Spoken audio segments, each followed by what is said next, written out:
ना तो मेरी गलती थी, और मुझे सच में अब तक नहीं पता कि उसने मतलब जानबूझ के ऐसा किया था या फिर ऐसा हुआ था सच में। एक कंप्लेन की वजह से मतलब नौकरी गई। बताता हूँ पूरी कहानी। मतलब किसी बंदे ने झूठी कंप्लेन कर दी जोमेटो केयर में, ये बंदा हमारा खाना खा गया। और उसके बाद क्या क्या हुआ, बहुत फ़ोन किए, कभी बंदे के पास, कभी जोमेटो के पास, कभी वो मेरे पास कर रहे हैं। दिमाग ख़राब कर दिया भाई एक ऑर्डर ने। 100-150 रुपये का ऑर्डर था। तो रोज़ की तरह ये भी मतलब एक रेगुलर दिन था। 7:30 या पौने 8 बजे के बीच ये ऑर्डर आया होगा। साउथ इंडियन फूड का ऑर्डर था, कुछ 150 रुपये के आसपास का। उठाई अपनी साइकिल, बैग में डाला उसका जो ऑर्डर था, गूगल मैप में लगाई लोकेशन और चल दिया उसके घर पे। मतलब जिस लोकेशन में उनका घर था और जो घर देखा, वो मतलब अमीर लोग थे। क्योंकि वो एक मतलब चंडीगढ़ में ऐसा होता है कि एक एरिया होता है जहाँ मतलब आपको ये लगेगा कि यहाँ पर सारे अमीर लोग हैं। मतलब गरीब, मिडिल क्लास और अमीर लोग मिक्स जगह नहीं रहते एक साथ। मिडिल क्लास रहते हैं, उनके लिए अलग एक सोसाइटी सी बनी होती है।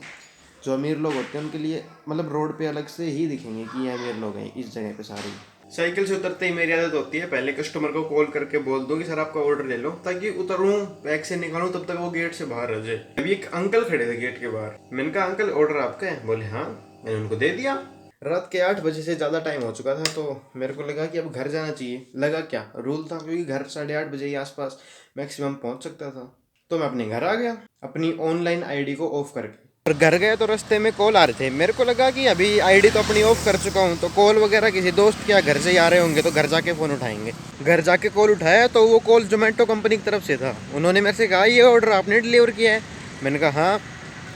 तो बोले कि कस्टमर कह रहा है कि आपने उनका ऑर्डर डिलीवर नहीं किया। मैंने कहा नहीं सर, मैं तो कस्टमर के हाथ में दे के आया हूँ। थोड़ी देर वो ऐसे ही कहते रहे कि कस्टमर कह रहा है नहीं दिया, मैं कह रहा हूँ मैंने दिया है। उन्होंने कस्टमर को कॉल लगाई और कॉन्फ्रेंस पे कर दिया हम दोनों को। मतलब खुद का ऑफ करके सुन रहा था वो, और बात हम दोनों कर रहे थे फिर कॉल पे।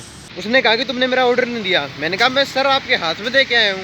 कहता किसको दिया था? मैंने कहा कोई अंकल से थे। बोला मैं किसी अंकल को नहीं जानता, हमारे घर कोई अंकल ही नहीं है। मैंने कहा सर आपके घर वाले होंगे, पापा होंगे या और कोई होंगे घर में? बोला नहीं। और क्योंकि मैंने अपनी फैमिली को कभी नहीं बताया था कि मैं जोमेटो में जॉब कर रहा हूँ, तो इस वजह से मैं छत के ऊपर गया हुआ था। क्योंकि उनकी बार बार कॉल आई जा रही थी, तो मैं छत के ऊपर जाके बात कर रहा था ताकि नीचे उनको शक ना हो कि मैं किससे क्या जोमेटो के बारे में बात कर रहा हूँ, क्या ऑर्डर की बातें किए जा रहा हूँ। अब बार बार वो बुलाए जा रहे थे कि नीचे आजा जल्दी खाना खा ले, और मैं बार बार ऊपर से यही कर रहा था 2 मिनट रुक जाओ, 2 मिनट रुक जाओ। तो मतलब गुस्सा आने लगा था, इरिटेट हो रहा था, क्योंकि ना तो वो कस्टमर ठीक से बिहेव कर रहा था, ना जोमेटो कंपनी वाले, और नीचे मेरे घर वाले। तो मैंने कई बार बोल दिया कि भाई देखो मैं अब कुछ कर ही नहीं सकता। जब मैं आपके घर के बाहर अंकल को दे आया, अपने घर आ गया उस ऑर्डर से 6-7 किलोमीटर दूर, अब मैं वापस आके उस अंकल से ऑर्डर लेके और तुम्हें देने से तो रहा। तो फिर मैंने फ़ोन काट दिया जोमेटो वाले, और वो फिर बार बार मेरे को फिर से कॉल किए जा रहे हैं, आपने जो ऑर्डर नहीं दिया तो हम क्या करें? तो मैंने जोमेटो वालों से कहा कि यार मेरे को कोई सोल्यूशन तो बताओ कि मैं वो कर दूं।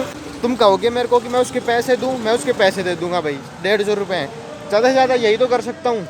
फिर कई देर तक दिमाग ख़राब करने के बाद भी जोमेटो वालों ने कहा कि तुम ऐसा करो, कस्टमर से कॉल करो और उनसे हमें आप ये बुलवा दो कि कोई बात नहीं, मतलब कस्टमर से रिक्वेस्ट करो कि सर मेरे से गलती होगी। मैंने कहा चलो लास्ट ऑप्शन यही है तो यही कर लेते हैं। तो जैसे जोमेटो में ना, जब हम कस्टमर को कॉल करते हैं तो एक रूल होता है कि कस्टमर को हम कॉल तभी कर सकते हैं जब तक वो ऑर्डर हमने डिलीवर मार्क नहीं कर दिया हो ऐप में, या फिर ज़्यादा से ज़्यादा जब वो लास्ट कॉल कस्टमर के साथ कटी थी ना, उसके 5 मिनट के अंदर अंदर दोबारा उस नंबर पे कॉल लग जाती है। क्योंकि वो नंबर जो होता है ना, वो कंपनी के द्वारा ऑटो जनरेट किया हुआ होता है। तो 5 मिनट के बाद वो नंबर डिसेबल हो जाता है, मतलब उस नंबर पे हम दोबारा कॉल नहीं कर सकते। अगर उस कस्टमर के पास दोबारा कॉल लगेगी तो एक दूसरा नंबर जनरेट होगा, जो कि कंपनी वाले कर सकते हैं। हम जो डिलीवर करने वाले बंदे होते हैं ना, वो नहीं कर सकते। कस्टमर हमारे पास जब उसका मन करे तब कॉल कर सकता है, लेकिन हम डिलीवरी पार्टनर कस्टमर के पास ऐसे कॉल नहीं कर सकते, हमारे पास उनका पर्सनल नंबर नहीं आता। तो मैंने कंपनी वालों को कहा कि मैं उसके पास कॉल नहीं कर पा रहा क्योंकि मेरे पास उसका नंबर नहीं है। तो ऐसा करो, आप उनके पास कॉल कर दो और मुझे कॉन्फ्रेंस पे ले लो।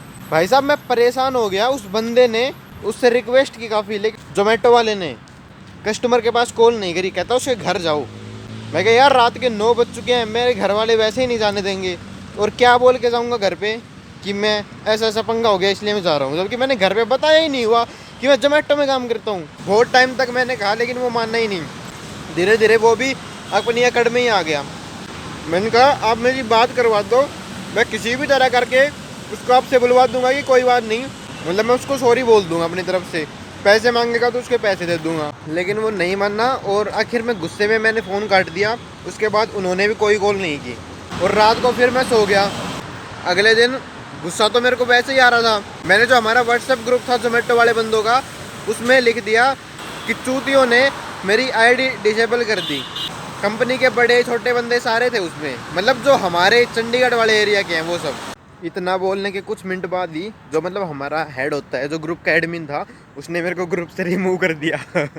बाय द वे ये जो पीछे बिल्डिंग है दिख नहीं रही होगी ऑब्वियसली क्योंकि रात है, तो ये मेरा कॉलेज है। इसमें आयुष्मान खुराना और विक्रम बत्रा, कैप्टन विक्रम बत्रा और क्रिकेटर युवराज सिंह, ये तीनों पढ़े हुए हैं इस कॉलेज में।